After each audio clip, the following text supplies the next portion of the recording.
Hello learners, I am Sir Chester. In this video, we'll be talking about limiting reactant, which can also be called limiting reagent.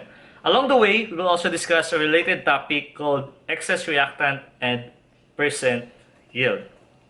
Now, limiting reactant, excess reactant, these steps have to do with chemical reactions. But to explain it from the beginning, let us consider some analogy to food. We'll compare a chemical reaction to your favorite food, pastel. Let's say you're having some friends over for lunch. You want to make some pastel for them. Alright, here's what you're going to need. To make, you're going to need a rice. You're gonna need a chicken toppings.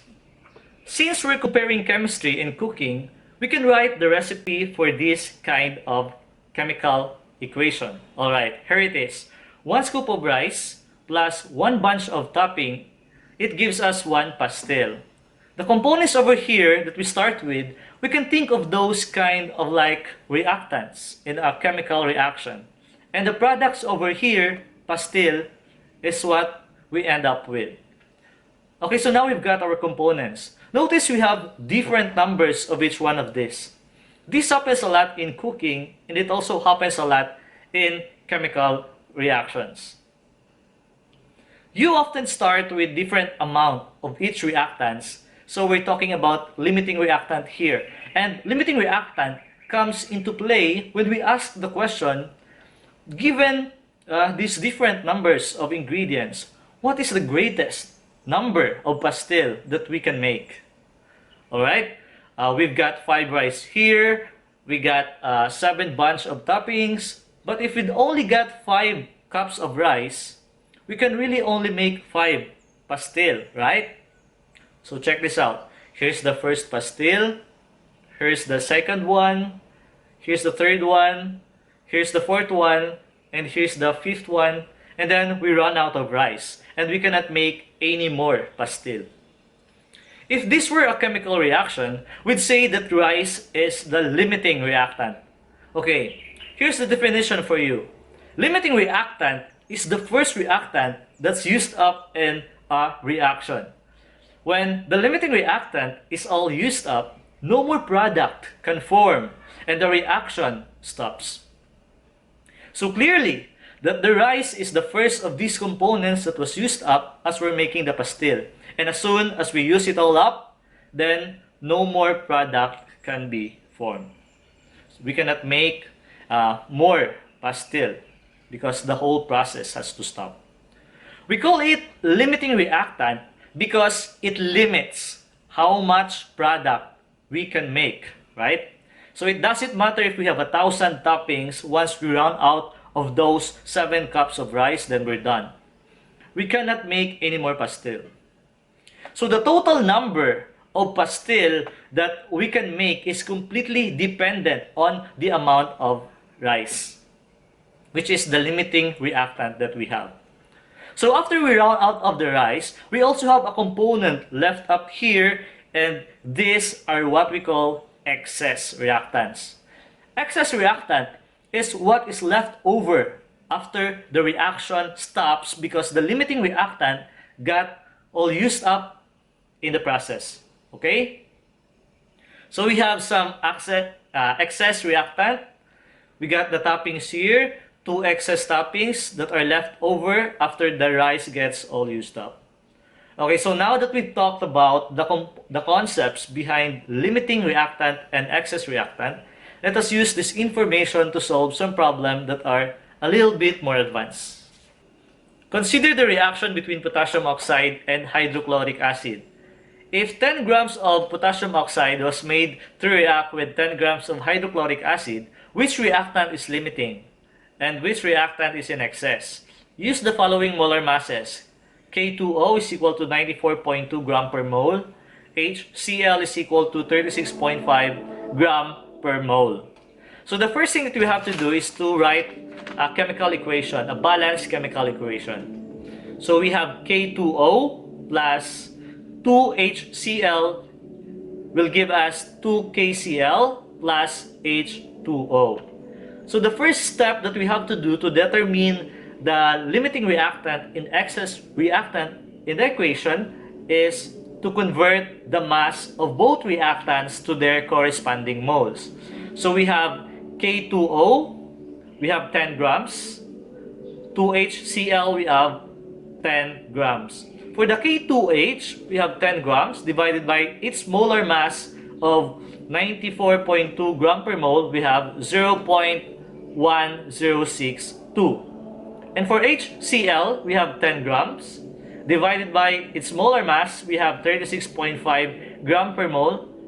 And we have here 0.2739 mole. And the second step is to divide by its coefficient. For the potassium oxide, K2O, 0.1062 mole divided by its coefficient of 1, still we have 0.1062 moles. And for the HCl, we have 0.2739 moles divided by its coefficient 2, we have 0.1362 moles. So between the moles of K2O and HCl, which one is lesser? So we have a lesser moles for K2O, for the potassium oxide. Then potassium oxide is the limiting reactant in our equation, and our excess reactant is the HCl. So let's move on to the calculation of theoretical yield and percent yield. In calculating the percent yield, we need to calculate first the theoretical yield and then compare it with the actual yield. The answer is then expressed in percentage. A higher percentage indicates a more efficient chemical reaction. Sodium hydroxide reacts with sulfuric acid to produce sodium sulfate and water. So we have here the formula. 2NaOH plus H2SO4 will give us Na2SO4 plus 2H2O. So what is the theoretical yield in grams of Na2SO4 that will be formed when 4 moles of in the reaction?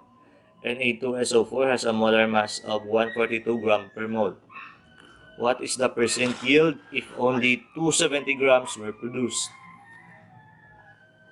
Step 1. Balance the chemical equation. 2NaOH plus H2SO4 will yield Na2SO4 plus 2H2O. Step 2. Determine the mole ratio between NaOH and Na2SO4. 2 moles NaOH over 1 mole Na2SO4. Step 3. Set up an equation to solve for the unknown. Let X is equal to amount of Na2SO4 formed from 4 mole of NaOH. 2 mole NaOH over 1 mole Na2SO4 is equal to 4 mole NaOH over X. Step 4. Rearrange the equation. Solve for X. X is equal to 4 mole NaOH times 1 mole Na2SO4 over 2 mole NaOH. Now X is equal to 2 mole Na2SO4. Step 5. Convert the given moles to mass. Moles Na2SO4 is equal to mass Na2SO4 over molar mass of Na2SO4. We have mass Na2SO4 is equal to the moles times its molar mass. Mass Na2SO4 is equal to 2 moles times 142 gram per mole. The mass of Na2SO4 is equal to 284 grams. Step 6. Identify the actual and theoretical yields. Actual yield is equal to 270 grams Na2SO4. And theoretical yield, we have 284 grams Na2SO4. To get the percent yield, we use the formula. Percent yield is equal to actual yield divided by theoretical yield times 100.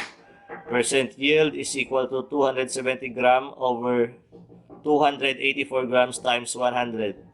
Percent yield is equal to 95.1%. Congratulations! Happy learning!